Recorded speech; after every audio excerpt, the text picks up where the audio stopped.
I'm Donna Harris. I am helping out on the Education Committee and Tomato Pre-breeding with Bayer in Lodi, California. So the Education Committee is working together with the Early Career Working Group to present a panel discussion and a webinar on soft skills useful for plant breeders during the months of April, May, and June. The first panel discussion took place earlier this month, and today is our first soft skill webinar. Our next webinar in May will be on the 15th of May, again at 2 p.m. Eastern Time, and it will be given by Cynthia Sanderson. She is a Human Resources Business Partner to the North American Plant Breeding Organization at Monsanto. And she'll be talking about bridging the gap between academia and industry and how to be more prepared to make that transition. So we hope you can join us again in May for both the panel discussion and the soft skills webinar. And with that, I would like to turn it over to Carla Huerta.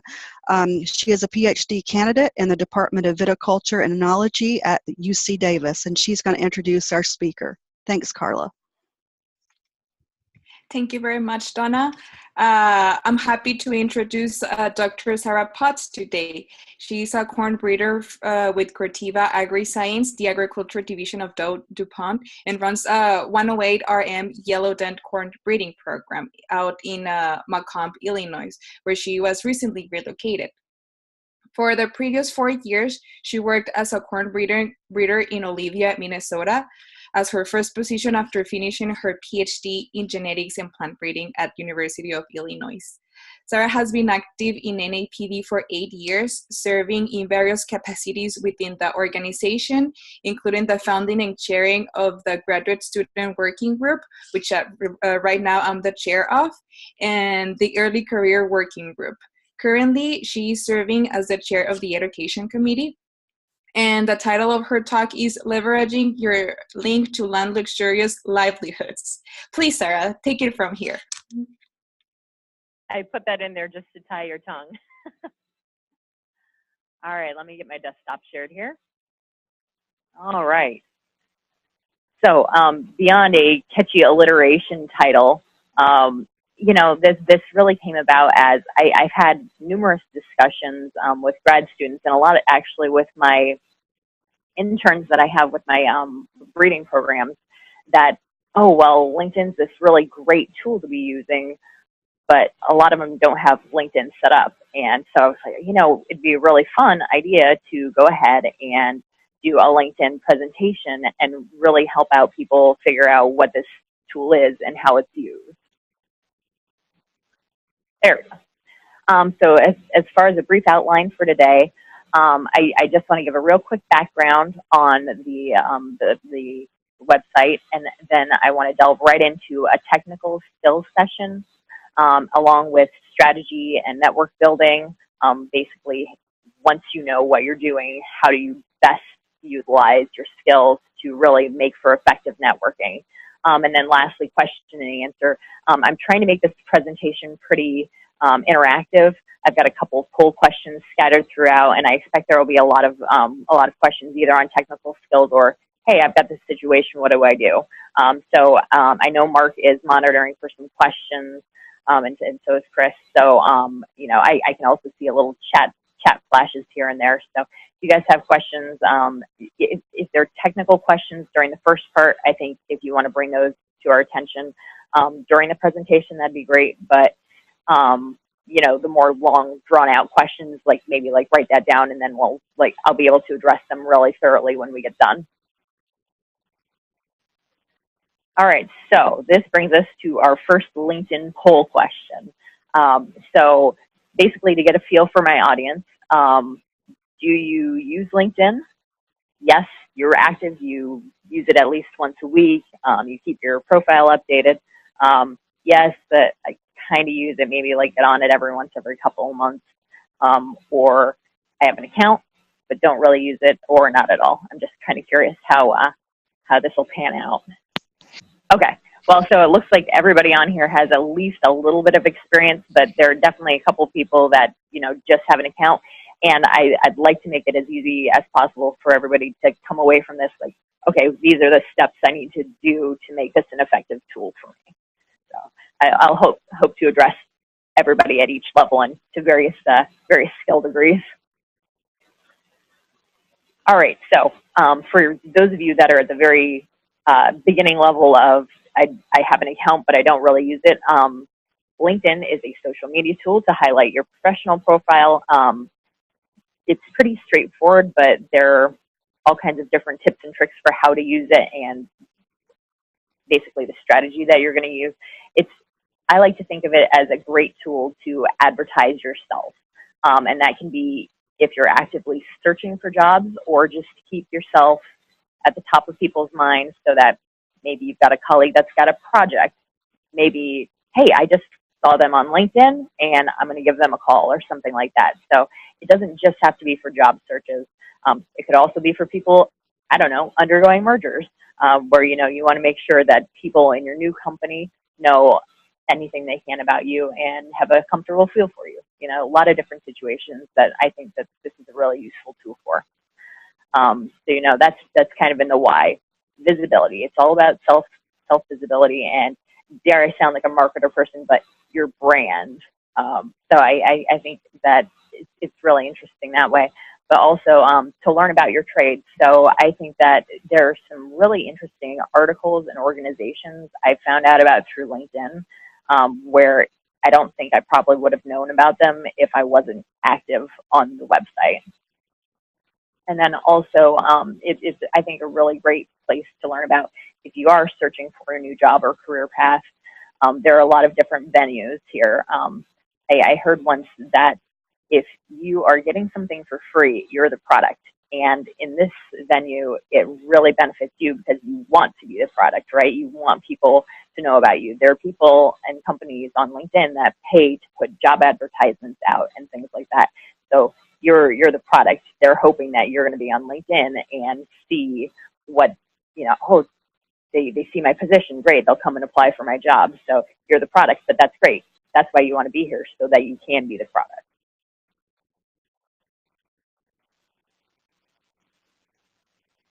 All right, so now we're in the technical skill session. I just put this in here as a place marker because otherwise I forget and start getting a little ahead of myself sometimes.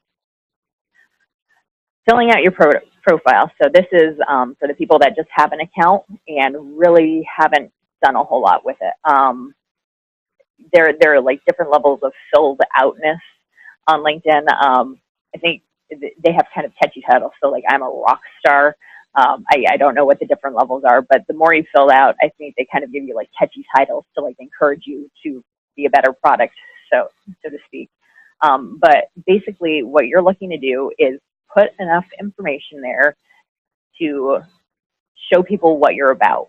You know, you don't want to overshare, so that's why I say be descriptive but succinct. You don't want to put all 10 pages of your grad school CV on it. I know you're very impressive and the president of 25 different things. Sometimes less is more. You want to be descriptive but succinct. And I find I get myself rambling sometimes too, so I could practice that a little bit better. Fill out as many of the sections as possible. For some people that have been out in the job market a little longer, things like classes that you've taken might not be as relevant as grad students. But, you know, if I'm hiring and I'm looking for people straight out of school and I see this grad student's taken like 5 different statistics classes in crop sciences, that's something I'm definitely interested in knowing. Excuse me. You know, also you can put your publications. There's a section for publications. There's a whole bunch of different sections that you can fill out, and those are, I'm going to cover some of those as we go through, so don't think I'm just skipping over those right now. When you're filling out your profile, and this is something that I've had a discussion with some of my interns before about, but looking for opportunities.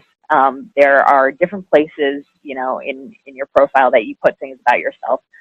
I don't want to say looking for opportunities sounds desperate, but there's a certain truth to if you're taken, you sound more desirable. And so I think a great way to get around the looking for opportunities thing is to go right here. If you click to your dashboard, so there's like a little place in the upper right-hand corner of the web page that you can go to, and it's got your whole profile on it. So you just click into your profile, and about a third down the page, there's this career interest button. And right now, I'm not looking for a new job, so I have mine toggled that off. But if you have this button here, let recruiters know you're open, you can click on it and turn it to on. And then you don't have to put anything out there like looking for opportunities. All you have to do is put your information, and this is what I'm about, this is who I am. And then they can see that, oh, look, this person is open to looking for new career opportunities. And then that's a very easy way to let people know you're open for business, so to speak. And then lastly, when filling out your profile, this one is even a little tricky for me. So there's headline versus current position versus summary. So the way I like to think about this is I think of the current position as kind of like, this is the bare bones of what I do. I am a corn breeder. So I have corn breeder listed as my current position. I could also put down something like my official title, at least when I was with Dow AgroScience, was Associate Research Scientist. But that can be kind of vague. So I wanted to be specific, and I put corn breeder down. But then my headline reads 108 RM corn breeder at. And so what that tells people is, for people who are in my business and speak my language, that, okay, I'm specifically breeding 108-day maturity corn. Depending on what you do, your headline might mirror your current position very closely. If your current position has kind of a vague title like research scientist, your headline might be a little bit more specific into what you do. And then you get down into, what is my summary? So your summary can be, as long or short as you like. I'd like to think maybe like a paragraph or two maximum for your summary. And this is just, this isn't a section to necessarily list your specific accomplishments, but give a little information about yourself. I am an experienced corn breeder with X many years of experience working on, this certain type of crop. What am I like? Okay, I have a very high priority about continuous improvement mindset. So I like to always look for what's going to make my program better and more efficient, more reliably producing good products. So I put something to that effect in there. I can put something on, like I put a high amount of value in communication and making sure, everybody's talking well and things are flowing well at a station. So you have to find ways to say something about yourself, but not take, 20 paragraphs to do it. So, and by the way, if any of you decide you want, to look up my profile, that is absolutely fine. I've put quite a few examples of myself in here just because it's very easily accessible. If you want to reach out and connect with me, that is also fine. But I will not connect with you unless I understand why. One of my big rules with LinkedIn is, if you don't know the person or why they're contacting you, I don't connect with that person. So like my friends and family, I keep it very professional, and I won't be friends with my family and friends. But, if, hey, I saw your webinar and it'd be great to keep in touch and see what you're doing, that's fine. And we'll get into later in the strategy part of the session, when it's appropriate to kind of reach out to people too. So it can be kind of tricky sometimes. So how do you invite somebody to connect? Well, there are two very easy ways to do it. One I recommend, one I don't. If you go into your search bar, you can search for any name that Hey, I met John Doe. John Doe is my example for most of these, at a conference last week, and I'd like to get to know him. So if you press the search button for their name, you're going to get a little tab like this that shows, oh, hey, here are 25,000 people with the name John Doe. And if their picture's there and you see him, yeah, that's the person I met, you can click on connect, and it will just send them an invite automatically. And any invite sent this way will have the same generic term I'd like to connect with you on LinkedIn, blah, blah, blah. And it's the same for any invitation sent this way. I don't recommend doing it this way because even though it's easier, you know, if people are conscious of who they choose to connect with on LinkedIn and I wonder why this person is reaching out to me. I don't remember meeting them or something like that. They may not connect with you, but if you type in their name and into the search bar and then go see all results, it'll take you to a whole list of people with that name. And then you can see, okay, here's the John Doe that I met, and it'll give you an option that looks like this. You'll have a connect button, an in-mail button, and a more button. And when you connect, you click on that button and it'll pop this little guy up. And it says you can customize this invitation and you have the ability to either send now, notice the big red X, and if you press that, it'll send that same generic, hey, I'd like to connect on LinkedIn. Or you can press add a note. And you know, they note here LinkedIn members are more likely to accept invitations that include a personal note. I haven't met too many people that won't connect with you, but it's nice to put in a note like, hey, I was at a event for, you know, a women's networking event last weekend and I met you. You know, I'd really like to keep in touch. It'd be great to stay in touch on LinkedIn. And you add your note and then you send the invite. So it's not so much that they won't connect with you probably. It's just nice to leave a better perception with them. And if you're trying to use this tool as a marketing tool to market yourself, I think that we probably all want to leave the best perceptions possible.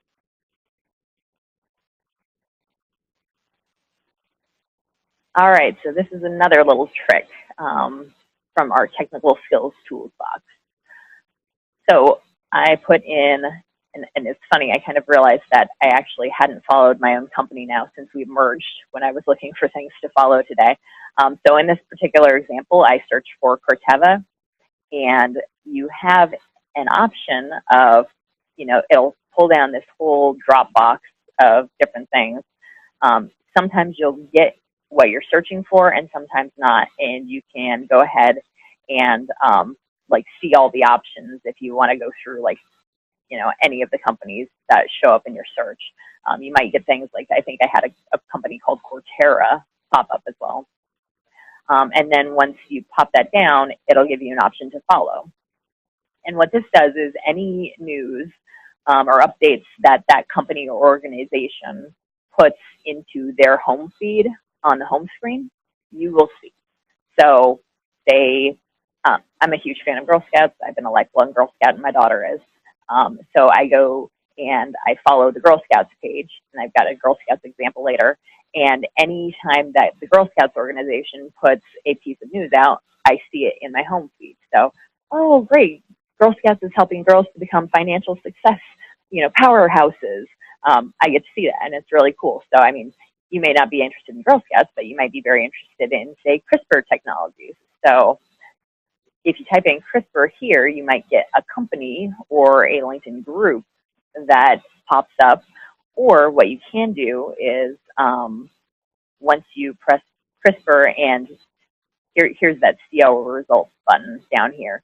So you can click into that, and it'll take you into a page that will show any businesses with CRISPR in the name or any news articles or any jobs relating to CRISPR, and you have the option of what you want to do with that.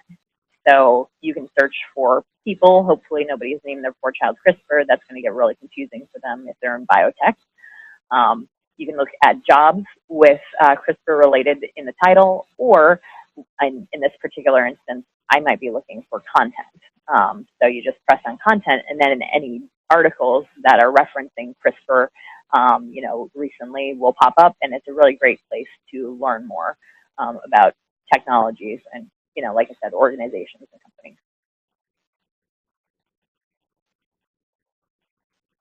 Here's my Girl Scouts. There we go. So another technical skill is posting an article, website, or update. So like I said, once you go ahead and get your organizations followed and they start showing up in your news feed, then you get little blurbs like this. So I follow, you know, CGIAR, I follow Erie and a bunch of different organizations. And so you'll get little pop-ups like this, and it'll have a news article in it with, you know, a headline that they've posted along with it. And so you have the option of, I mean, it's kind of Facebook-ish. I mean, like is included down there, but you can also comment and share. So if you press like, I believe people who you are connected with on LinkedIn will see that you've liked it, and the same with a comment. So you can comment on, like, wow, that's a really interesting article on cassava breeding, you know, and that'll then usually pop up into your connections feed that, hey, she had a really intelligent comment on that article. Isn't that fascinating? And then you can also share the article. And when you share it, you can also add a comment to it. And then let's see, the other way to add an article, website, or update is to go in here, and if you're just looking at news articles or something like that, a lot of places now will have kind of social media tabs on it. And let me, there we go. So over here, under this 3 ways to unleash your daughter's inner Wonder Woman from Girl Scouts, there's a little in button right here. Sometimes it'll look like this. Sometimes it'll have like a blue L for LinkedIn. And that right there is what you click, and you can just click into it, and it'll just start the process in your website of popping up a browser window, and then you go ahead and click that you want to post it, and it will just post to your feed, which is, I think, a pretty slick way of getting interesting news onto your feed. And in the strategy section, I'll tell you why that's important to do.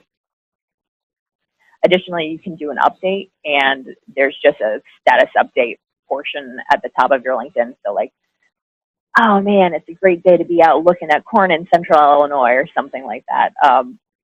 You can be as detailed or as undetailed as you want, but always remember this is an advertising platform. Keep it professional.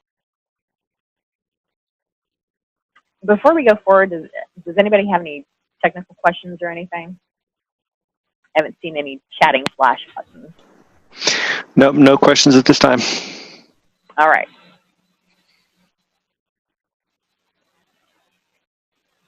All right, so this is a really interesting feature.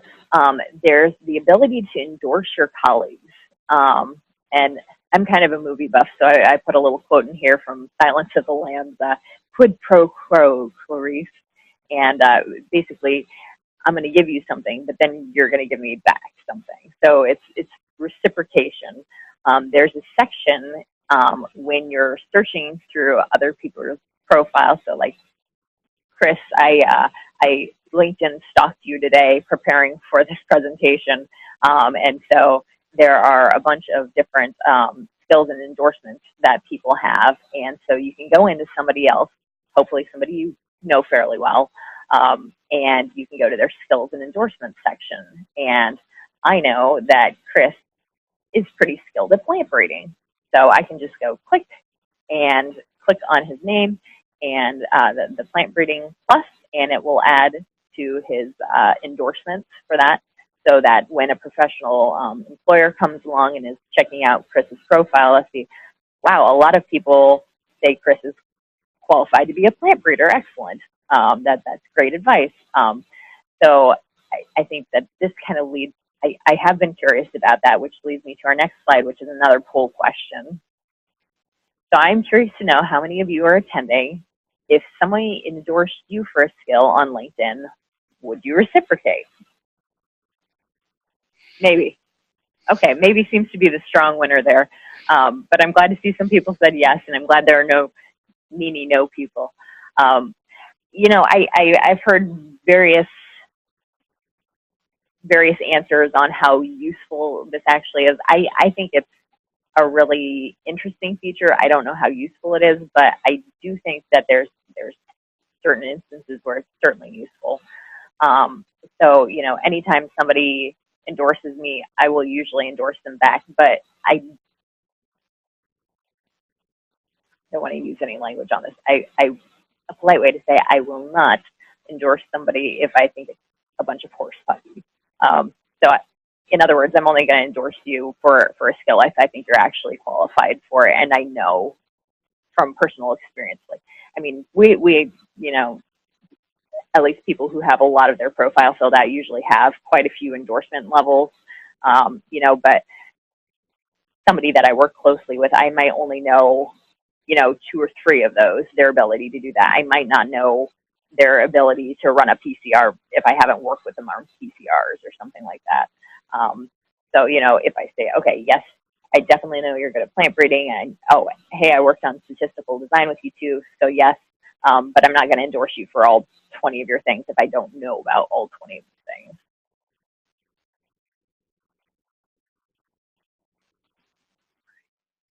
Sarah, someone had a comment in chat that said, how much do you believe people's well, yeah, I think you sort of addressed that. How much do you believe people's endorsements in their profiles? So I think it's a nice to have, but not a must, to say that. I think if I was a hiring body looking for a candidate, and I had very specific skills I need, I would very much like to have that person endorsed highly for that skill, or at least, you know, have several people know that I can do it. So, you know, plant breeding is an obvious one for most of us. Sure. And that's one that's pretty obvious. Okay, well, Sarah's a corn breeder. Of course, she knows about plant breeding, but maybe the job, you know, that somebody's looking at me for also requires that I know a lot about, you know, molecular selection. It would be nice to have that up there at the top, and so maybe that they knew I had more of a focus in molecular selection versus traditional techniques, or more like lab type experience. Mm-hmm. Also, in Q&A, Brian says some people place PhD in their LinkedIn name or degree acronyms. He says, I see Sarah has elected not to place that info on her name and her profile. Do you suggest doing this? And there's the way of doing this besides adding it in the last name box. Man, that is a really good question.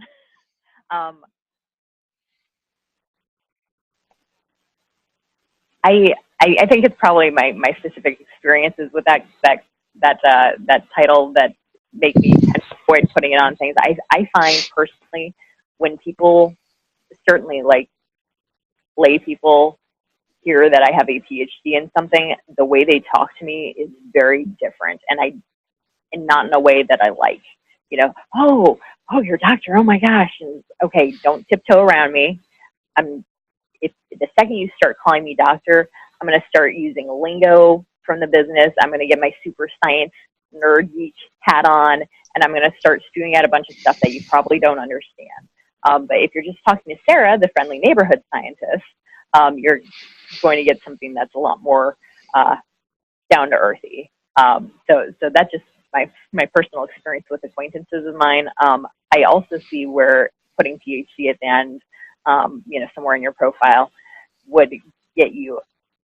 I know sometimes being a little younger in our industry, I think you lack a little bit of street cred, but it's nice to be able to say, look, I did go through all the hoops to get this degree. I am qualified.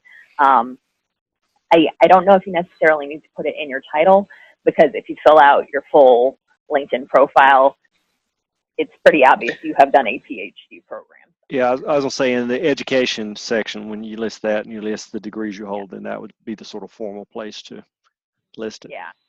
And plus I'm a super informal person, so that's, again, I mean, I wonder too, if you're in a teaching role versus research or some other area, you may want it, you know, from a teaching, someone who's in a teaching role in a university setting, maybe you want to have that or have it out there more than maybe somebody who's doing field research or something like that. Yeah, I think that's a great comment, Mark. Okay. Well, this is a fun conversation. Okay, and then one more while we're at it. Andy asked, should I get LinkedIn Premium? Does it make a difference? Okay, so I've never had LinkedIn Premium, and I consider myself a rock star profile. I think if you were in a pickle and were really desperate for a job, it would probably at least slightly increase your chances of getting a job. I don't know the cost. I haven't researched into that because I think most of the regular usage that you benefit from in LinkedIn is probably attainable at the free level. So I guess that's my personal opinion on that. I'm a regular, well, I won't say I'm a regular LinkedIn user, but I do use it. And I've talked to people about premium versus not, and that's sort of the same response that I got from you, that maybe you get a little bit of more of a bump by using premium, but for most people, I think not enough to justify the cost. Yeah, I think like if I lost my job and it was like, oh my gosh, I need a job right now, and I mean, I'd be exhausting all of my avenues. So I think that boosting to LinkedIn Premium would probably be covered in that. So. All right, strategy. This is the fun stuff. So, how do you currently stay connected with other professionals after meeting them? This is another poll question. So I'm really interested to see how people leverage. So do you exchange business cards and stay in touch with them via email or phone? Connect on LinkedIn. Usually don't stay in touch. I know I was notoriously guilty of this before I got onto LinkedIn. Or just occasionally run into people at professional events. Okay, I've launched the poll. We'll just take another 5 seconds.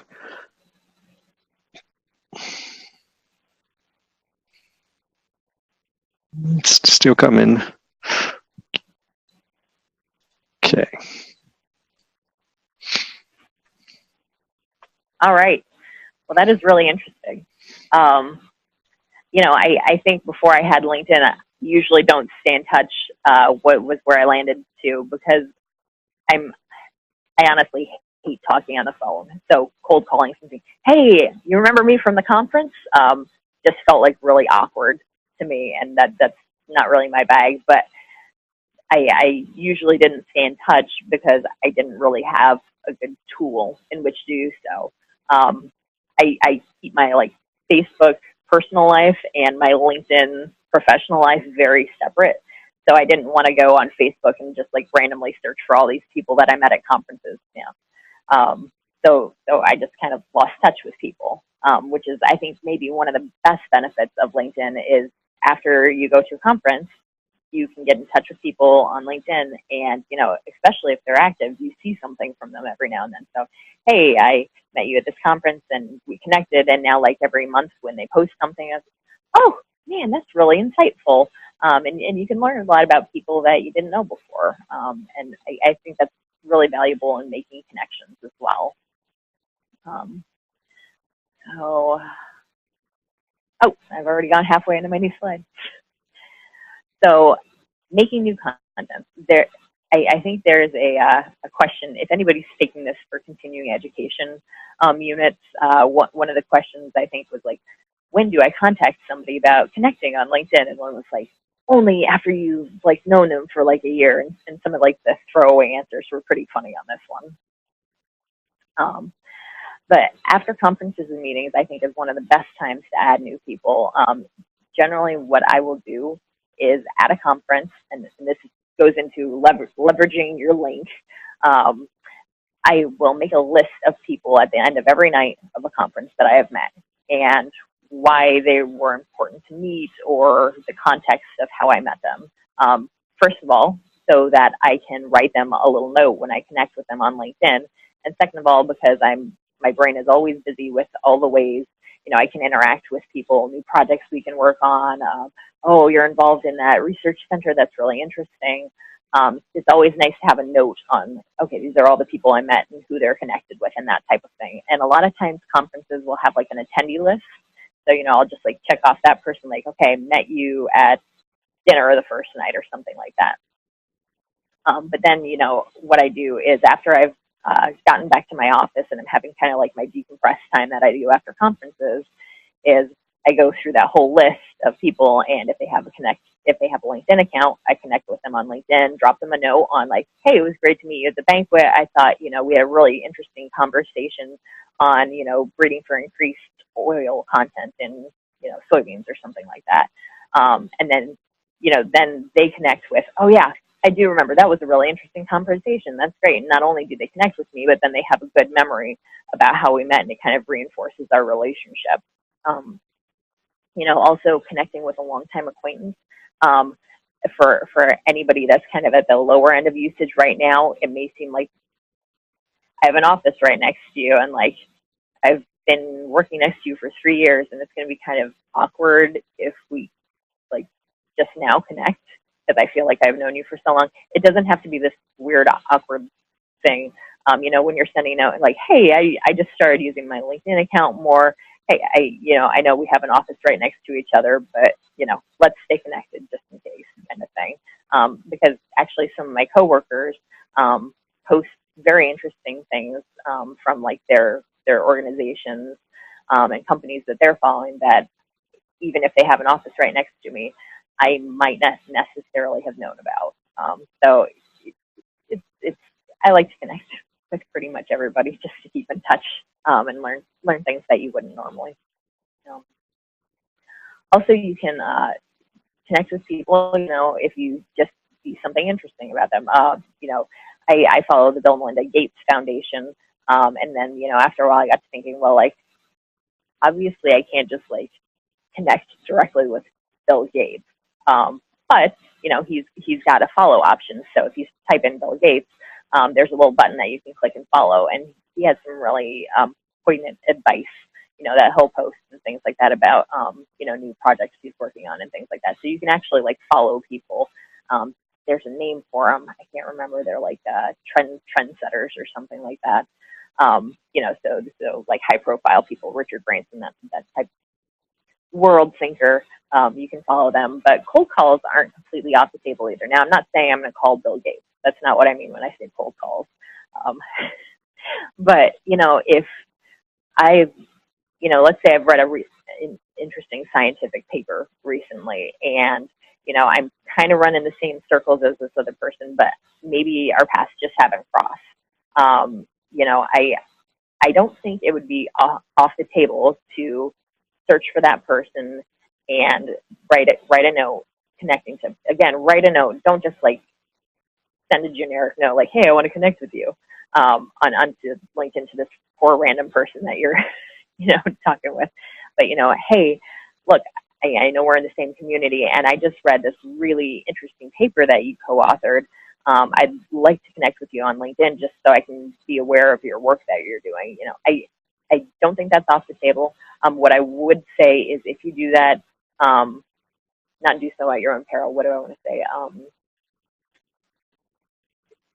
Don't use this like every day. Okay, don't just like randomly spam like 500 people or something like that. Choose the people that you actually will get a good benefit, you know, from being in contact with. Use sparingly. I think that's what I'm trying to say. When to make new contacts, not right after a job interview. I cannot think of anything more awkward than, you know, my hiring experience has mostly been with interns, but to get off the phone, you know, this is my phone, to get off the phone with an intern candidate and have them immediately send a LinkedIn, you know, connection. Because now I'm feeling like really awkward, like they obviously really want to work with me, but I haven't even made a choice, and it's going to be really super awkward if I choose not to hire them. Now, that being said, I do think it's appropriate after a decision has been made on a job potentially to get in contact, but I wouldn't do so without mentioning. So say I'm interviewing for positions. Hi, nice to meet you. Great interview. When generally about how long do you think it'll be until I can hear on a decision? 2 weeks. Okay. Well, I understand. That's great. I look forward to hearing from you. I'd like to add that if I don't get the job, I would like to connect with you on LinkedIn so that I can keep you keep you in my mind when I'm looking for future positions and see what you have to offer. So I think that it's okay to reach out to people that you've interviewed with, but probably more in the context of keep me in your list if you have some other positions that you need to fill. And and kind of let them know that it's coming so you don't ambush them.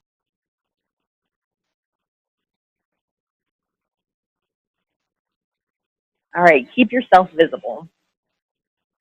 So now you've gone through and you've strategically made all your conference connections and connected with everybody that you met from conferences and your work acquaintances and things like that. What happens now? Well, now in order for this to be useful, you actually have to put in a little bit of time and go through and make sure you keep yourself visible.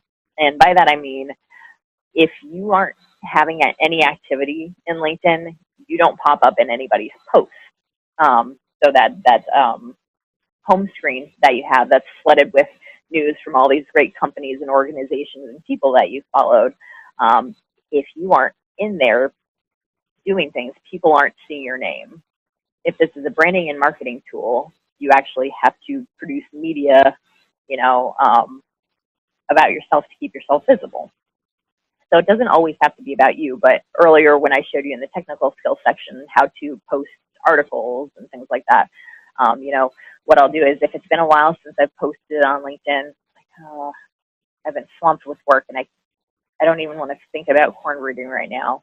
I just saw a really interesting email pop in my inbox from our women's, networking group, and there was this really great article on, women in leadership positions or something like that. So I can navigate to that article, post it in my LinkedIn feed, do the little circle LinkedIn on the news articles that I showed you guys earlier. And all of a sudden, Sarah has generated some relevant content in her public feed.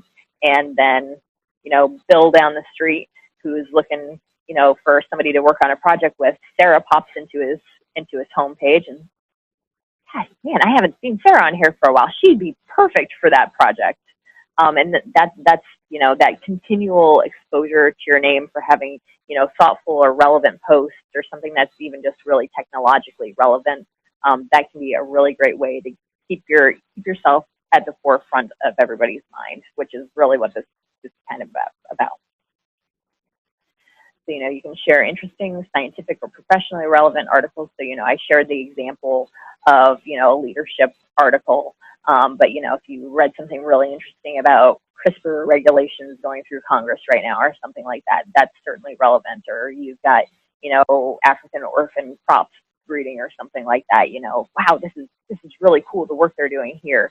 These are all really relevant to our profession, and there's things that we can put on there that, will get you notice that, okay, you're thinking about these different kinds of things, but also, gets you just your name seen.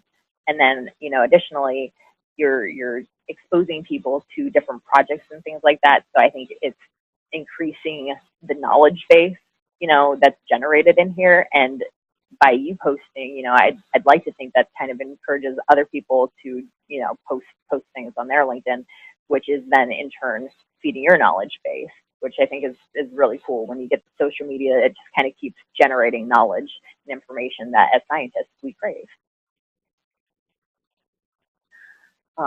I think I already went over commenting on other articles on your home feed. So that can be a way to keep in touch with people. Somebody in a different part of, my company might make a post that, maybe they're in a sector I don't see them very often, so I don't know what's going on in their section. They might have something really relevant from our company in the home feed, and I can say, wow, this is great. I didn't know we were doing that. And then it kind of can strengthen our bond, because even though I don't see you that much, I'd like to have a little bit more personal investment in the personal bank account. That's always really nice, I think. And then, you can just if you're in a pinch for time, you can just like colleagues' status or posts, and then that'll get you another little pop-up in the home feed for Sarah, like this article, or so-and-so's update. So there are a lot of different ways to keep yourself visible, all depending on, how much time and effort you want to go into. I think that usually the more time and effort you put into it, the greater your rewards are reaped, so to speak.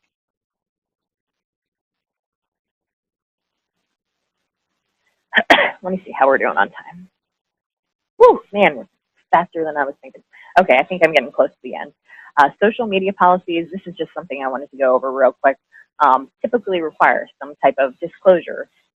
Obviously, I have listed that I'm an employee of Corteva, the Agriculture Division of DowDuPont, but when you're having discussions on things that are relevant, usually companies will say you have to disclose that you're an employee and also make disclaimers like, this is my personal opinion, not the opinion of my company, blah, blah, blah, kind of lawyerese there.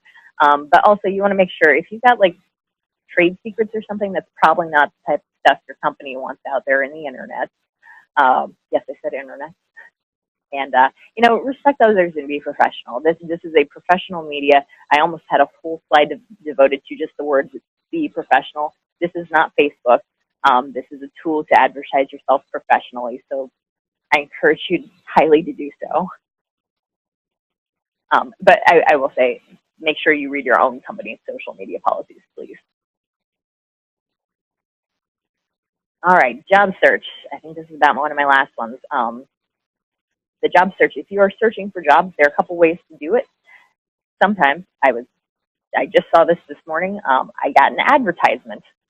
So all the content that was in my feed made it so all the fancy algorithms that put an advertisement for employment in my profile. So it was just off on the right side, in kind of the scroll bar, and lo and behold, hey, do you want to check out this place that has a job you might be interested in?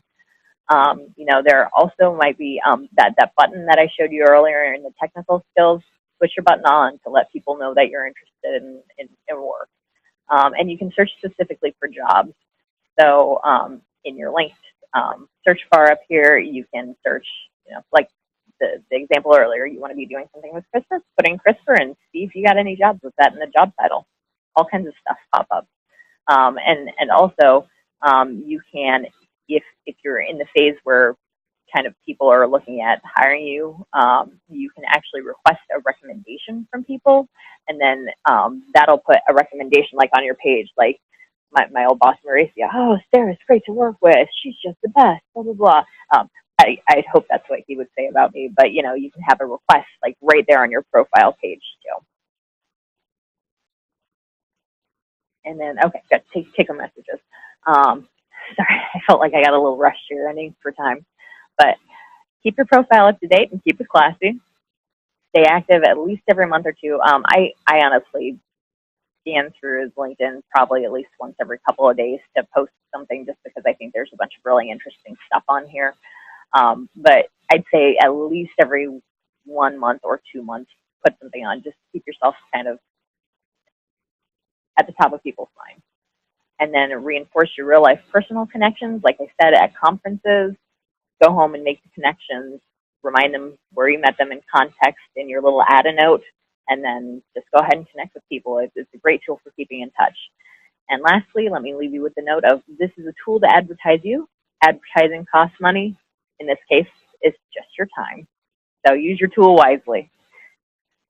I think we're ready for some questions and answers. Okay, folks, if you have questions, feel free to put them in Q&A and chat.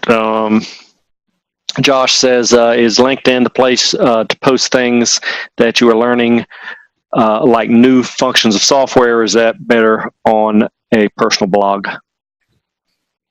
I think that could certainly serve as an update. I mean, if you're taking a 16-week series on the same topic that meets 3 times a week, I don't know if we need to hear about it that often, but like if you learn a really cool technique that you didn't know existed and you think might be interesting to people in your academic or professional circle, like, oh my gosh, I just found this new function that's changed my life. That's certainly something you could post about in your update section, or if there was like a article about it or something you went over in your class, definitely post that to your stream. That's really interesting. Yeah, I would say do both. I mean, if you've got a blogging platform, I post on Medium. Some is the CMS I've been using lately. I actually added a new. I'll put a link. I'll put a link to my profile in chat, and something I can't remember. I saw someone else do it, and I thought it was cool, so I just put that in chat. There's a media section that you can add, and like I've got a video. I've done some screencasts that I've done for a class that I teach at a community college. I put that on there, and then there's I took one of my blog posts from Medium and then embedded it. You'll have to dig down in the settings and see, but you can add those to your public profile. So I would say if you're doing any blogging or anything like that, it's a nice place to link to other things that you're writing. Or Sarah, for you, for this webinar, once we put it on YouTube, then you could take that YouTube link and add that to your LinkedIn profile. You better believe it. Yeah. So let's see, a couple of questions in Q&A in chat. Stephanie says, is it more appropriate to email people or message them on LinkedIn with career type questions? I think that probably depends on how well you know the person. I think if you know them well enough to have an email for them, that's probably the way to go. But if you only have an email through LinkedIn, I think LinkedIn is probably the way to go. So, you know, the guy down the hall that I just connected with, obviously I'm going to walk down the hall, you know, company, you know, at a different station, I'm going to email them, an employee, sorry, at another station, I'm going to email them. But, you know, somebody that I just connected with, you know, from a conference 3 years ago, and I haven't really talked to them, but I keep in touch with them on LinkedIn a little bit. I think LinkedIn's the right platform. I was going to say, I feel like LinkedIn's not as personal. It's a more casual way to do it. And if people want to ignore it, they don't maybe feel as pressure to respond if it's on LinkedIn as opposed to if I were to email them personally. Let's see. Go ahead. Chat quite a lot. Yeah. Okay, let's see. Carla says, do you think LinkedIn is a good platform to look for government jobs? I have a feeling it works better for the private industry. Also, I've heard they recommend having a very professional picture like business casual clothing, which feels odd if you are plant breeders. I agree with business casual. I can't remember the last time I wore slacks. I think that my experience maybe with this is a little bit more limited. I mostly follow private breeding companies, commercial breeding. I do have some government organizations that USDA type of thing that I follow. I don't know. Maybe one of our other moderators could speak to this. I know, Chris, you work at a public institution too.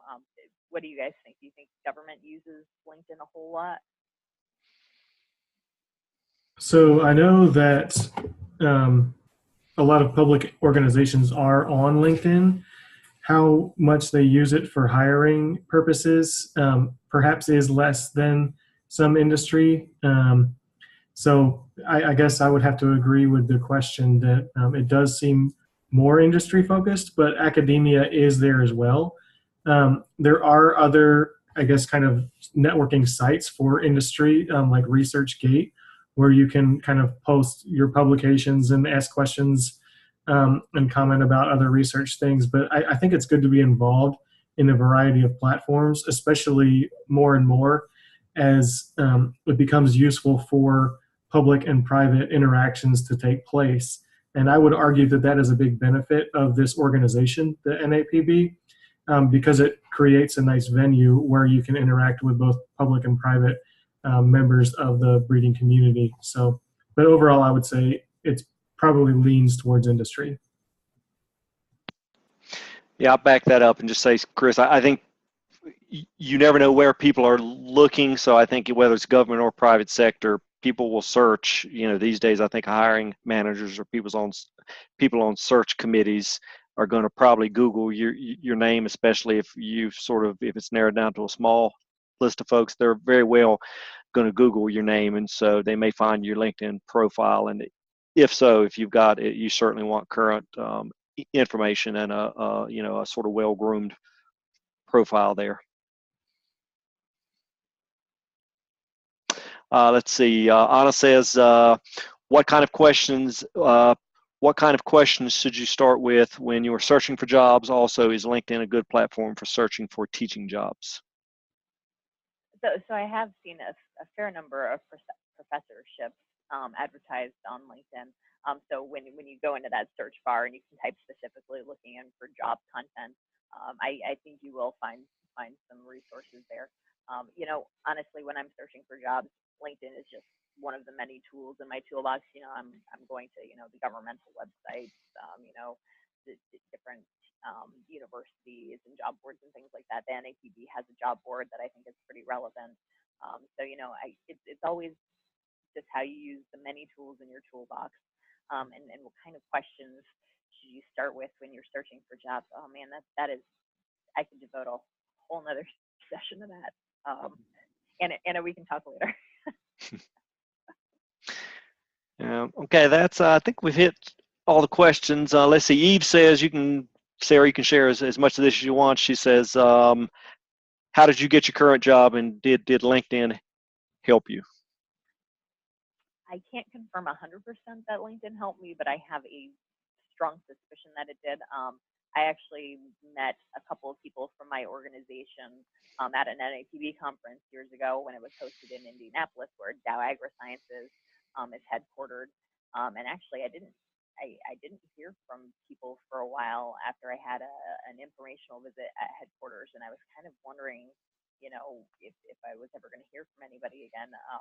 And I always kept updating my LinkedIn, and I was connected with those people. So I'd like to think that they kept seeing my name pop up, in the LinkedIn home feed, and had me at the top of their mind. Mm-hmm. Okay. Let's see.